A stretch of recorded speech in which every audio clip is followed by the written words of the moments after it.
Hello everyone, let's discuss today's newspaper.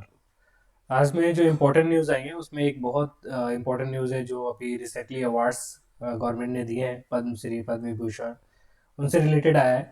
तो उसमें explain page पे भी सेम चीज़ आई है और आपका ये पहला आर्टिकल जो है ऑनरेबल्स रेवल्स, ये भी आर्टिकल है, काफ़ी अच्छा है। उनको मैं एक साथ एक्सप्लेन करता हूँ आपको। एक्सप्लेन पेज पे डायरेक्टली जाते हैं, that will be much better. और काफ़ी बढ़िया है, उन्होंने एक्सप्लेन किया हुआ है किस तरीके से अपने यहाँ पे जो पद्म अवार्ड है वो दिए जाते हैं, what is the criteria, who is the eligible, किस तरीके से दिए जाते हैं और क्या क्या बीच में इश्यूज लेके आए हैं। आपको ऑलरेडी पता है, अपने आर्टिकल 18 में फंडामेंटल राइट में बोला गया है कि कोई भी किसी को भी टाइटल्स नहीं दिए जाने चाहिए। गवर्नमेंट किसी को भी टाइटल्स नहीं प्रोवाइड कराएगा और कोई भी टाइटल्स का मिसयूज या टाइटल्स को यूज़ नहीं करेगा। जो पहले यूज़ करते थे, राजा महाराजा लोग जो यूज़ करते थे, उनको इक्वलिटी को प्रमोट, राइट टू इक्वलिटी के अंडर में ये चीज़ आर्टिकल 18 के अंदर में दी गई है। तो उसी के लेकर कुछ लोगों ने इश्यूज किए थे। बाद में जब गवर्नमेंट ने ये पद्मा अवार्ड स्टार्ट किए थे तो कुछ लोगों ने बोला था कि टाइटल्स नहीं देने तो अवार्ड हम कैसे दे रहे हैं। तो बाद में इस कंफ्यूजन को क्लियर किया गया था कि जो अवार्ड होते हैं वो टाइटल्स की तरह यूज़ नहीं होते हैं। टाइटल्स आपको किसी को मतलब सोसाइटी में एमंग द इक्वल्स में किसी को अलग से रिकग्निशन देने के लिए या किसी को और ऊपर बैठाने के लिए, अपनी वैल्यू को इंक्रीज करने के लिए यूज़ किया था, जिसकी वजह से दूसरों को इक्वलिटी नहीं प्रमोट होती है। बट वहीं जो अवार्ड होते हैं वो एक्सीलेंस को प्रमोट करने के लिए किया जाता है। जो किसी में सर्विस में कोई अच्छा कर रहा है, चाहे आर्ट में हो, म्यूजिक में हो, या सोशल वर्कर में हो, या किसी भी सर्विस में जो बहुत अच्छा कर रहा है, उस एक्सीलेंस को प्रमोट करने के लिए अवार्ड दिए जाते हैं। तो ये कंट्रोवर्सीज ख़त्म हो गई थी और अभी जो है इसमें अवार्ड प्रोवाइड किए जाते हैं। 2 साल बीच में ब्रेक हुए थे जहाँ पे अवार्ड प्रोवाइड नहीं किए गए थे, किसी को भी नहीं प्रोवाइड किए थे उस पीरियड में। वो आपका 2 पीरियड है,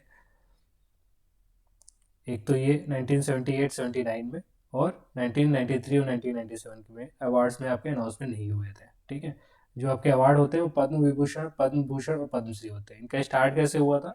सबसे पहले पद्म विभूषण के अवार्ड होते थे, उसमें 3 टाइप के रहते थे, पहला वर्ग, दूसरा वर्ग एंड तीसरा वर्ग। बाद में इसको चेंज करके पद्म विभूषण, पद्म भूषण, पद्मश्री में कन्वर्ट कर दिया गया। ठीक है, पहले सिर्फ पद्म विभूषण होते थे, उसके 3 कैटेगरीज होती थी, पहला वर्ग, दूसरा वर्ग, तीसरा वर्ग। इसको चेंज करके पद्म विभूषण, पद्म भूषण और पद्मश्री में कन्वर्ट कर दिया गया। ठीक है, तो जो पद्मश्री होता है वो सबसे लोएस्ट कैटेगरी का होता है, उसके ऊपर पद्म भूषण होता है, फिर पद्म विभूषण होता है, इसके ऊपर भारत रत्न होता है। ठीक है, तो ये अवार्ड्स आपको प्रोवाइड किए जाते हैं यहाँ पे उन लोगों के लिए जो बहुत अच्छी सर्विस प्रोवाइड कराते हैं सोसाइटी में, डिफरेंट सेक्टर्स में, ना कि only one sector but different sectors में ये चीज़ें प्रोवाइड की जाती है।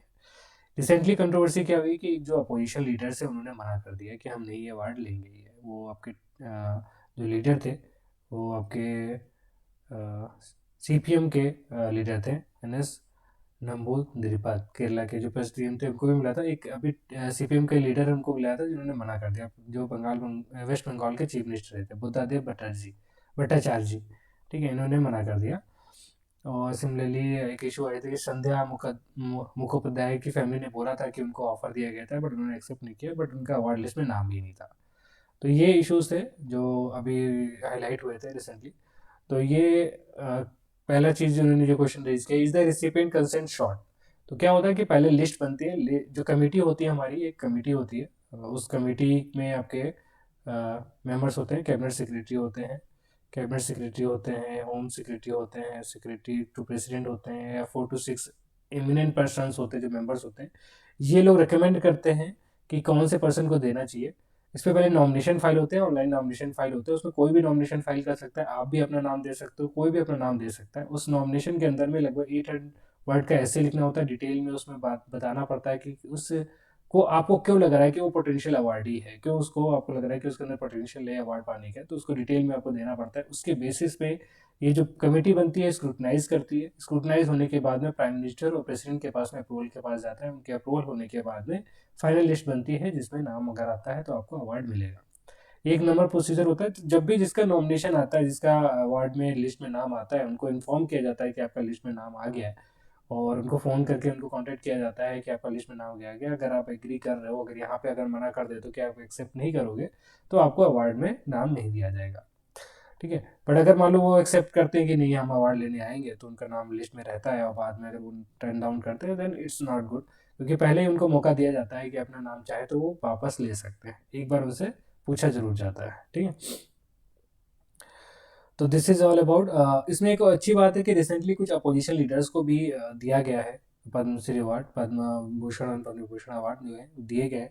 जैसे आपके जो अपोजिशन लीडर हैं अब्दुल कलाम आज़ाद जी, सबसे पहले दिया गया था उनको, और उसके अभी जो अपोजिशन लीडर्स हैं आपके गुलाम नबी आज़ाद जी को भी दिया गया है, और जो दूसरे लीडर्स हैं उनको भी दिया गया है। तो ये एक बहुत अच्छी बात है कि अपोजिशन को भी कंसिडर करते हैं, उनके काम को भी कंसिडर किया जाता है और उनको अवार्ड दिया जाता है। This very good thing. इसी को उन्होंने बोला है इस आर्टिकल में कि ऑनरेबल्स राइवल्स, मतलब राइवल्स हैं, अपोजिशन है, एक दूसरे को क्रिटिसाइज करते हैं। गवर्नमेंट में जो होता है अपोजिशन होता है, बट फिर भी एक दूसरे के जो वर्क, जो उनकी फंक्शनिंग होती है उसको रिकग्नाइज करके उनको अवार्ड देना बहुत अच्छी बात है। जैसे कांग्रेस के जो आपके हैं गुलाम नबी आज़ाद जी को मिला है, बुद्ध भट्टाचार्य जी को दिया गया था। That's very good thing.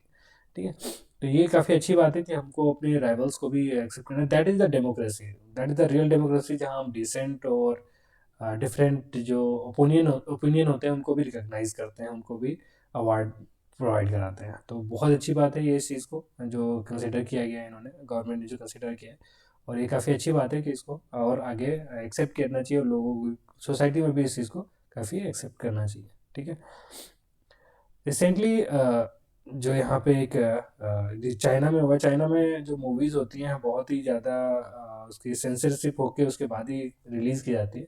Fight club जो 1990s की मूवी है वो अभी चाइना में रिलीज़ हुई है। उसमें उन्होंने क्या किया है कि जो लास्ट का उसका सीन है, जो लास्ट का सीन है उसको उन्होंने चेंज कर दिया। वहाँ पे इजीली होता है कि वो बम फट जाता है, और उसका जो मूवीज़ का फाइनेंशियल इक्विलिब्रियम बन जाता है, क्योंकि क्रेडिट कार्ड का रिकॉर्ड एक्सप्लोड हो जाता है। बट उन्होंने बोला कि इसमें चेंज कर दिया है कि उनको पता चल जाता है पहले ही, और वो उसको एक्सप्लोजन को बंद कर देते हैं, एक्सप्लोजन होने से रोक देते हैं। तो इसे एक लास्ट में जो उन्होंने चेंजेस किए हैं दिखाने के लिए कि हम किस तरीके से अपने उस फिल्म को अपनी सोसाइटी में किस तरीके से प्रेजेंट करना चाहते हैं, तो ये दिखा रहे कि चाइना के लोग भी मूवीज़ के लास्ट में अपना इंक्लूजन करके या एक्सक्लूजन करके उसको चेंज करके अपनी सोसाइटी के हिसाब से चेंज करेंगे। तो this is good also and bad also. Good in the sense कि वो लोग दिखाने की कोशिश कर देंगे कि कौन सी चीज़ें उनको किस तरीके से दिखानी है, ताकि एक मॉरल वैल्यूज़ को प्रेजेंट किया जाए, उसको मेंटेन किया जाए। निगेटिव इज़ दैट कि जो आर्ट का जो ओरिजिनलिटी है वो ख़त्म हो जाएगा, जो आर्ट की इंटीग्रिटी है वो ख़त्म हो जाएगी। तो दैट्स नॉट गुड थिंग कि उन्होंने अपने अपने हिसाब से उन्होंने मूवीज़ बनाई अपनी थिंकिंग के हिसाब से, और अगर उसको प्रॉपर्ली उसी हिसाब से उसी ओरिजिनल फॉर्म में रिप्रेजेंट नहीं किया जा रहा है, तो देन इट्स नॉट गुड, क्योंकि हमें उसमें और चीज़ें समझ नहीं पाएंगे, इंक्लूड नहीं कर पाएंगे। ठीक है, ये एक अच्छा आर्टिकल है, do more by doing little. ये उन्होंने बेसिकली क्रिटिसाइज किया है कि जो गवर्नमेंट होती है उनका काम, government has no business to do business. इस चीज़ को उन्होंने बताया कि जो प्राइवेटाइजेशन हो रहा है that is good thing. Government को उन चीज़ों में अपने इंडल्ज नहीं होना चाहिए जहाँ पे उनको बढ़िया सर्विस प्रोवाइड नहीं करा पाते हैं, अच्छा वर्क नहीं कर पाते हैं। जैसे बहुत सारे PSUs जो हैं जो अभी फंक्शन कर रहे हैं वो एक तरीके से बर्डन की तरह काम कर रही है गवर्नमेंट पे। जैसे एयर इंडिया का एग्जांपल उन्होंने दिया है कि एयर इंडिया की जो है इतने सालों से वर्क कर रही है, इसको 2 करोड़ में 12 करोड़ में कुछ इंडिया ने खरीदा था, जो गवर्नमेंट था उन्होंने खरीदा था, वो अभी 1 लाख करोड़ से ज़्यादा का बर्डन होके उस पर बेच रहे हैं। तो दैट इज़ नॉट, 2.5 करोड़ में उन्होंने बाई किया था जब गवर्नमेंट इसको खरीदा था, प्राइवेट इसको गवर्नमेंट को इसको पब्लिक सर्विस में बनाया था, पब्लिकेशन किया था इसका, पब्लिसाइजेशन किया था। तो उस टाइम पे प्राइवेट कंपनी के अंदर में था, बाद में अभी उसको वापस प्राइवेटाइज कर रहे हैं आफ्टर दीज ईयर्स। वो जो फंक्शनिंग वो निगेटिव हुई है।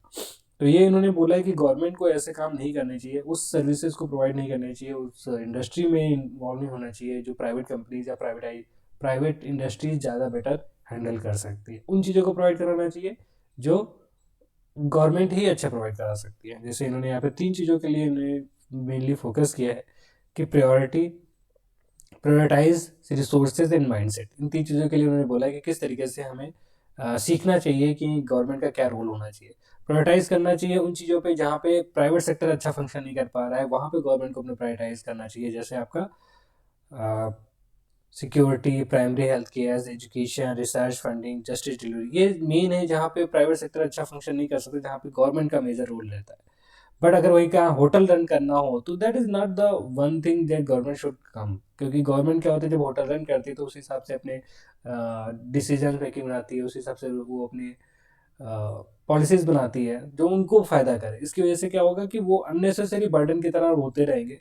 और जैसे एयर इंडिया का केस हुआ कि जिस तरीके से उन्होंने सस्ते पे खरीदा, बाद में पूरा का पूरा रेवेन्यू वगैरह नुकसान हुआ, क्योंकि क्या होता है कि अनफेयर डिसएडवांटेज की वजह से आपके ह्यूमन रिसोर्सेज होते हैं वो अनयूज होते हैं, अनइफेक्टिव होते हैं, इनएफिशिएंट होते हैं, जिसकी वजह से बहुत सारा रेवेन्यू जो होता है हमारा वहाँ पे जाता है। तो इसको डील करने का सबसे अच्छा तरीका है कि गवर्नमेंट को प्रायोरिटाइज करना चाहिए कि कौन से सेक्टर में उसको रोल प्ले करना है और कौन से सेक्टर को उसको छोड़ देना है प्राइवेट सेक्टर के लिए। 1991 की जो एलपीजी रिफॉर्म था उसका भी मेन रोल आपका यही था कि उस जगह पे फोकस करना है जहाँ पे गवर्नमेंट का इंटरवेंशन बहुत नीडेड है और पुअर पीपल डायरेक्टली इफेक्ट होते हैं। उन जगह पे नहीं आना है जहाँ पे हमें एफिशिएंसी और प्राइवेट सेक्टर का इन्वॉल्वमेंट चाहिए, उस जगह पे आपको प्राइवेट सेक्टर को छोड़ देना है, प्राइवेट सेक्टर के लिए छोड़ देना चाहिए। दूसरा उन्होंने बोला रिसोर्सेज, रिसोर्सेज को हम लोग इफेक्टिवली यूज़ करना चाहिए। जैसे एयर इंडिया के केस में हमने देखा है किस तरीके से रिसोर्सेज का बहुत ज़्यादा मिस यूज़ हुआ है, तो उस टाइप का नहीं होना चाहिए। तीसरा उन्होंने बोला माइंडसेट, माइंडसेट भी हमारा इस तरीके से होना चाहिए कि हम लोग ये माइंड में रखें कि हमारा मेन काम क्या है। हमारा मेन काम बिजनेस करने का नहीं, गवर्नमेंट में जो लोग ब्यूरोक्रेट्स वगैरह बैठे हैं उनका मेन काम बिजनेस करने का नहीं है। उनका मेन काम है कि गवर्नमेंट को किस तरीके से पब्लिक के लिए बेस्ट सर्विसेज प्रोवाइड करना है, सबसे पहले बेसिक नीड्स को फुलफिल करना है, देन नेक्स्ट में पहुंचना है। ठीक है, तो ये मेन माइंडसेट होना चाहिए रहता देन कि हमें कोई बुक्स वगैरह मतलब सॉरी कोई कंपनीज रन करनी हो, वैसा कुछ नहीं करना है। ठीक है, तो यही उन्होंने बताया है कि किस तरीके से गवर्नमेंट जो है अगर वो फंक्शन करती है प्रॉपर तरीके से तो वो कर सकती है। सिंपली उन्होंने एग्जांपल्स बताए हैं कि जैसे चाइना का भी एग्जांपल है। चाइना की जो कुछ लोग जो चाइना के बीच जो लीडरशिप है वो प्राइवेट कंपनीज को, इंटरप्राइजेज को अभी क्रिटिसाइज करती है और स्टेट ओन्ड करना चाहती है, गवर्नमेंट कंट्रोल करना चाहती है उनको। बट उनके पास में काफ़ी फंड है तो दे कैन हैंडल इट, इनके पास बहुत सारे फंड है तो दे कैन हैंडल इट। अगर उनको कोई लॉसेस वगैरह होता है गवर्नमेंट ओन्ड कंपनी में तो they can handle it. But India के पास में इतनी प्रिविलेज नहीं है। We have very less resources, very less high population और लेस रिसोर्सेज, तो डेफिनेटली हमारे पास में ऑलरेडी इतना बर्डन है कि रिसोर्सेज को किस तरीके से इफेक्टिवली यूज़ करें। उसके बाद में हम कोई ऐसी कंपनी रन करते हैं जो बहुत ही ज़्यादा लॉसेस क्रिएट करती है तो डेफिनेटली ये हमारा पर्सनली लॉस होएगा, जहाँ पे हम बेसिक नीड्स को भी फुलफिल नहीं कर पाएंगे और साथ में उन चीज़ भी नहीं कर पाएंगे जहाँ पे भी हम अच्छा कर सकते हैं, और जहाँ पे प्राइवेट सेक्टर को अच्छा कर सकते हैं वो भी नहीं कर पाएंगे। तो ये एक एग्जांपल उन्होंने एयर इंडिया का एग्जांपल लेकर उन्होंने बोला कि बहुत सारे पीएसयूज हैं अभी जो स्टेट गवर्नमेंट रनिंग है, स्टेट गवर्नमेंट से रन हो रही है या फिर सेंट्रल गवर्नमेंट रन कर रही है, तो उनको अननेसेसरी बर्डन बना के उसको कैरी ऑन करने की ज़रूरत नहीं है। उसको प्राइवेट सेक्टर को दे सकते हैं, प्राइवेटाइज कर सकते हैं और उसको वहाँ पे बेनिफिट ले सकते हैं उस चीज़ के लिए। ठीक है, ये बहुत अच्छा एक आर्टिकल आया है, ग्रीन पुश टू फॉर, बहुत ही अच्छा आर्टिकल आया। इसको मैं बोलूँगा कि आप सब लोग भी खुद से पढ़िएगा, इससे आपको बहुत अच्छा रियलाइजेशन होएगा कि कभी कभी हम लोग जो अच्छा करना चाहते हैं जरूरी नहीं कि वो हमेशा ही अच्छा हो। जैसे यूरोप कंट्रीज़ का उन्होंने बताया कि यूरोप कंट्रीज़ में रिन्यूएबल एनर्जी को बहुत ज़्यादा पुश किया जा रहा है, आपका सोलर एनर्जी, विंड एनर्जी, इसको बहुत ज़्यादा यूज़ किया जा रहा है। बट इसकी वजह से नुकसान क्या हो रहा है, हमें तो दिखता है कि ये तो बहुत अच्छी बात है कि इसमें पॉपुलेशन हमारे पोल्यूशन कम होएगा और साथ में जो हमारे नॉन रिन्यूएबल रिसोर्सेज है वो खत्म, वो उनका यूज़ कम होएगा तो हम लोग उसको इफेक्टिवली यूज़ कर पाएंगे और रिन्यूएबल एनर्जी का यूज़ करेंगे तो लॉन्ग टर्म के लिए सस्टेन कर पाएंगे। पर यहाँ पे उन्होंने एक बहुत अच्छा एक्सप्लेनेशन दिया है कि इसका एक नेगेटिव इम्पैक्ट भी पड़ता है जो बहुत ही ज़्यादा देखने के लायक है, उसको समझने की ज़रूरत है। क्योंकि energy production is a very critical phenomena. ये सिंपली ये नहीं कि हम सिर्फ एनर्जी प्रोड्यूस करें, हम एनर्जी सस्टेनेबल फॉर्म में प्रोड्यूस करेंगे तब बेनिफिट होगा, तभी हमारा क्राइसिस होगा वो नहीं हो पाएगा। अभी इश्यूज क्या हो रहे हैं, यूरोप का जो कंट्री है वहाँ पे आपके रिन्यूएबल एनर्जी को पुश किया जा रहा है, सोलर एनर्जी, विंड एनर्जी को ज़्यादा यूज़ किया जा रहा है। इसकी वजह से क्या होता है करके कि ये एनर्जी सस्टेनेबल नहीं होती है, हवा हमेशा नहीं चलती है, सन हमेशा अवेलेबल नहीं होता है, कभी कभी आपके क्लाउड्स आ जाते हैं, नाइट होती है तो आपके अवेलेबल नहीं होती है। तो इसकी वजह से क्या होता है कि आपकी एनर्जी प्रोडक्शन में बहुत ज़्यादा फ्लक्चुएशन होते हैं। जब एनर्जी में फ्लक्चुएशन होते हैं उसको टैकल करने के लिए फिर क्या करते हो आप, उस रिसोर्स को यूज़ करते हो जो इजीली अवेलेबल होता है। तो यहाँ पे क्या होता है एलएनजी यूज़ करते हैं।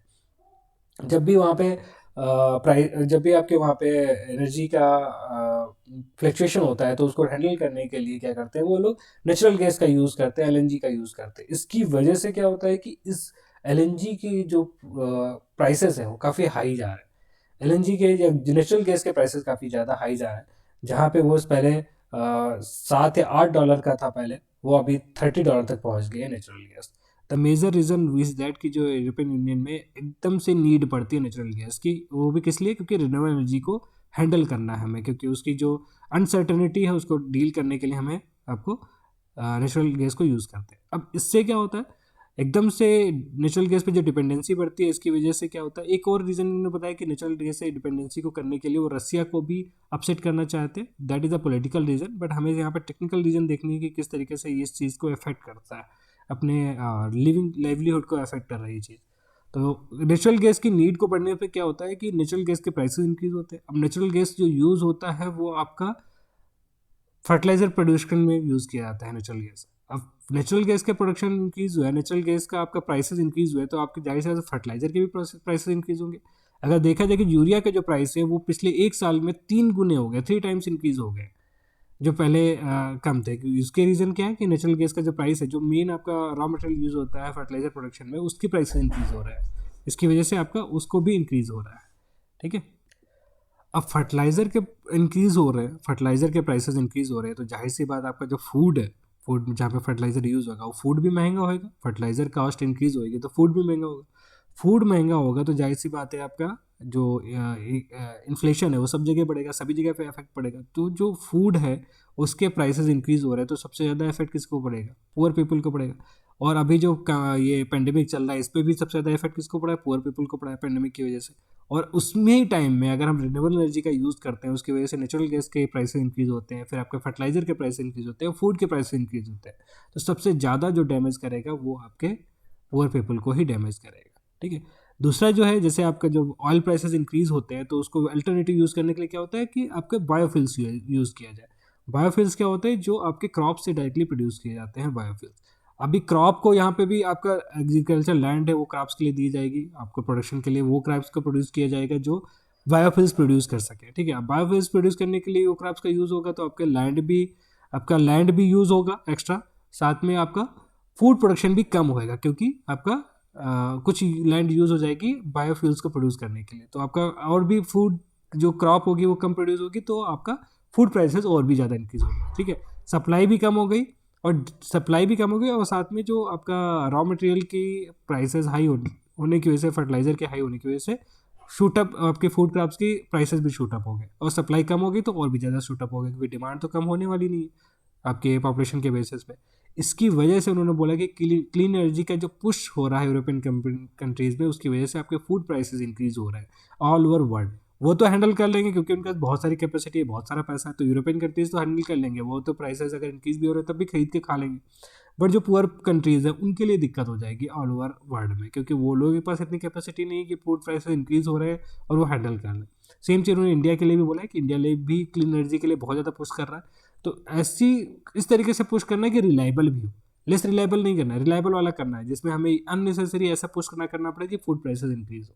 ठीक है, क्योंकि हमारे पास में कैपेसिटी बहुत है, हमारे पास में बहुत बड़ी पॉपुलेशन है, उसको फीड करना है। तो इस तरीके से आपका जो रिन्यूएबल एनर्जी का पुश है, कभी कभी निगेटिव कॉन्सिक्वेंसेज होते हैं, उसको भी समझना हमें बहुत ज़रूरी है। नेक्स्ट आर्टिकल आपका पैंडेमिक से related, plan prepare and prevent. इन्होंने बोला है कि अभी लगभग 2 साल से ज़्यादा हो गया पैंडेमिक को चलते हुए, और 2 साल में हमने इतना कुछ देखा है, तो कहाँ पे हमने फेल किया है अगर सभी लोगों का रोल देखा जाए, गवर्नमेंट का, सिटीजन्स का, मेडिकल प्रोफेशनल का। तो सिटीजन्स का जो हम लोगों ने देखा है कि उनके पास में कंप्लेसेंसी आ जाती है, मास्क नहीं लगाते हैं, 2 गज की दूरी नहीं रहते हैं, ऐसे ही घूमते रहते हैं। इवन कुछ लोग पॉजिटिव आते हैं फिर भी घूमने जाते हैं। That is the thing which citizens I failed because of that, कि इतने ज़्यादा इंक्रीज़ हुए हैं। अगर हम लोग इस चीज़ को प्रॉपरली फॉलो करते हैं तो उन्होंने बोला है कि 4 लाख जो डेथ हुई है, 4 लाख से ज़्यादा डेथ हुई है, लगभग 50% कम होती अगर इस चीज़ को प्रॉपरली सारे सिटीजन्स लोग फॉलो करते हैं। That's a very good observation, और आई थिंक हम लोग कहीं ना कहीं इस चीज़ में फेल हुए हैं। जो सिटीजन्स उन्होंने प्रॉपरली इस चीज़ को फॉलो नहीं किया है, तो उसके नेगेटिव कॉन्सिक्वेंसेस हमें देखने को है। चाहे सेकेंड वेव देखिए, चाहे थर्ड वेव देखिए, इसमें जो सर्ज आया है, that is because of that कि हम लोग इतने कॉम्प्लेसेंस हो गए हैं कि बिल्कुल भी प्रिकॉशन नहीं ले रहे हैं। सेम चीज़ मेडिकल प्रोफेशनल्स के लिए भी बोला है कि किस तरीके से नंबर ऑफ जो डॉक्टर्स हैं, नर्सेज हैं, उनको अपनी लाइफ को झेला है, और उसको उनको दिक्कत हुई काफ़ी ज़्यादा। तो that is a very unfortunate thing कि उनको भी काफ़ी कुछ झेलना पड़ा। गवर्नमेंट को इन्होंने क्रिटिसाइज़ किया कि गवर्नमेंट ने की जो ये स्ट्रेटजी है वेल प्लान नहीं रही है। उन्होंने जैसे जैसे इश्यूज़ आए उसके हिसाब से एकदम से ही एडहॉक डिसीजंस लिए हैं और उनकी स्ट्रेटजी हर 2 दिन 3 दिन बाद में चेंज होती रही है, इसकी वजह से काफ़ी कन्फ्यूजन क्रिएट हुआ है और उतनी प्रॉपरली प्लानिंग नहीं हो पाई है।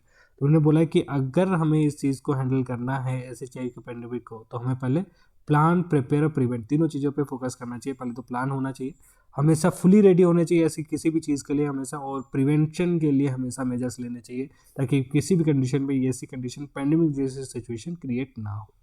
ठीक है, ये वुमेन एम्पावरमेंट पे लेके काफ़ी अच्छा आर्टिकल आया है कि किस तरीके से डार्केस्ट आवर में भी हम लोग किस तरीके से अपनी स्टोरीज़ को बताना चाहिए ताकि वुमेन एम्पावरमेंट का रोल प्ले लेके आओ। ये अलंकृता श्रीवास्तव जी एक आपके फिल्म मेकर है, स्क्रीन राइटर हैं, फिल्म मेकर है, तो इन्होंने फिल्म डायरेक्टर भी है। तो इन्होंने एक स्टोरी बताई है किस तरीके से जो उनकी ग्रैंड मदर थी वो पार्टीशन के टाइम पे इंडिया में आई थी और अपने को पढ़ाने के लिए उन्होंने काफ़ी स्ट्रगल किया था। जब खुद वो पढ़ गए तो अपनी बेटी के लिए उन्होंने काफ़ी रास्ते खोल दिए पढ़ने के लिए, उनको ग्रो करने के लिए। जब वो एजुकेटेड हो गई तो उन्होंने इनको कभी किसी चीज़ के लिए मना नहीं किया और हर चीज़ के लिए रेडी रखा इनको, हर चीज़ के लिए। तो that is the third generation में जहाँ पे उनको बेनिफिट दिखने मिले कि जब पहली वुमेन को एम्पावर किया गया तो थर्ड वुमेन अपने आप ही वो एम्पावर होगी। तो इन्होंने बहुत अच्छा बोला है कि why my mother their grand mothers help their mother run, उनको रन करने के लिए उन्होंने हेल्प की, and their mother in turn help them to fly, that because of that grand mother has started his journey, her journey very struggleful, and she decided to take that decision कि कुछ भी हो जाए मुझे पढ़ना है, और साथ में अपनी बेटी को भी पढ़ाया और उन्होंने अपनी बेटी को आगे बढ़ने में कोई भी कसर नहीं छोड़ी। तो that is the role of women empowerment, जहाँ पे एक वुमेन दूसरे वुमेन को एम्पावरमेंट के लिए रोल प्ले कर सकती है, और generation to generation we can think of that कि किस तरीके से आपकी जनरेशन ग्रो करेगी और हेल्पफुल रहेगी। ठीक है, तो ये आर्टिकल्स आपके इंपॉर्टेंट थे जो हमें डिस्कस करने थे। इसके अलावा जो आपका फ्रंट न्यूज़ में जो इंपॉर्टेंट न्यूज़ आई है उसमें रिलेटेड है कि 75th जो हमारे 73rd जो रिपब्लिक डे अभी परेड हुई है उसमें वुमेन जो आर्मी में अभी इन्वॉल्व हुई है रिसेंटली, उन्होंने काफ़ी अच्छा प्रदर्शन किया वहाँ पे परेड में। तो ये काफ़ी अच्छी चीज़ है, देखने के लायक है, जो देख सकते हो। एक जो फ्रंट पेज पे न्यूज़ आई है वो government plans ranking for ministry on ease of doing business. ये काफ़ी अच्छी बात है कि ईज ऑफ डूइंग बिजनेस को प्रोवाइड कराने के लिए वो मिनिस्ट्रीज़ को भी रैंकिंग प्रोवाइड करेगा। अभी स्टेट्स को रैंकिंग प्रोवाइड कराई थी, इसके बेसिस पे उन्होंने क्राइटेरिया भी रखा था कि किस तरीके से स्टेट्स को एक्स्ट्रा ग्रांट मिलेगा जो अच्छे से ईज ऑफ डूइंग बिजनेस पे काम करेंगे, जो म्यूनसिपालिटीज़ पे काम करेंगे उनके लिए एक्स्ट्रा ग्रांट मिलने के लिए प्रोविज़न रखा गया था, और एक्स्ट्रा फिजिकल स्पेस भी प्रोवाइड कराया गया था जो ईज ऑफ डूइंग बिजनेस पे काफ़ी अच्छा काम करेंगे स्टेट्स में। तो ये काफ़ी अच्छी बात है कि अभी मिनिस्ट्रीज़ को भी ईज ऑफ डूइंग बिजनेस पे रैंकिंग दी जाएगी, उसमें उन्होंने क्राइटेरिया